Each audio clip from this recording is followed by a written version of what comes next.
আসসালামু আলাইকুম।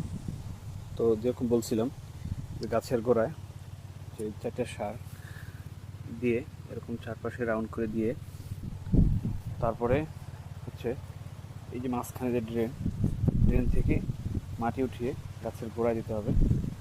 এতে করে গাছের গোড়ায় পানিও বাঁধবে না, পচারও কোনো ভয় নেই। ঠিক তেমনি সারের কার্যকারিতাটাও সম্পূর্ণ পরিমাণে গাছ শোষণ করতে পারে।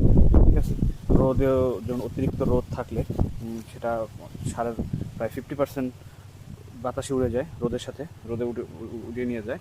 আর হচ্ছে যদি হঠাৎ করে এখন যেহেতু বৃষ্টির সময়, বৃষ্টি চলে আসলে কিন্তু এটা পানির সাথে চলে যাবে।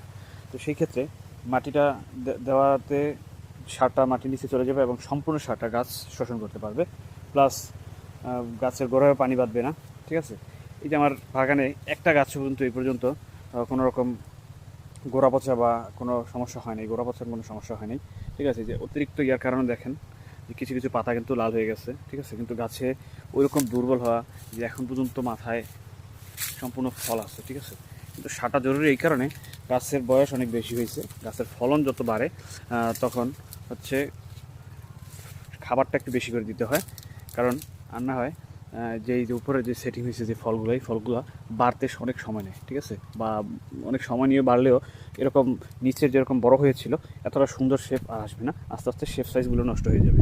যার জন্য খেয়াল রাখতে হবে প্রায় 20 দিন 25 দিন বা অন্তত প্রতি মাসে একবার হলেও সার দিতে হবে। সার দিয়ে এরকম গোড়ায় মাটি চাপা দিয়ে দিতে হবে। ঠিক আছে, যদি এই যে মাটি দিয়েছি এই মাটি থাকতেই যদি 1 মাসের মধ্যে যদি আর বৃষ্টি ওরকম ভারী বৃষ্টি না আসে, মাটি যদি এভাবেই থাকে, তাহলে পরবর্তীতে 1 মাস পর যে সার দিতে হবে তখন আর মাটি নতুন করে আর দেওয়া লাগবে না। এই মাটিটাকে হালকা একটু নাড়াচাড়া দিয়ে একটু আগলা করে দিয়ে তারপরে হচ্ছে সার দিয়ে আবার হাত দিয়ে ডলে মিক্স করে দিলেই যথেষ্ট হয়ে যাবে, কোনো সমস্যা হবে না।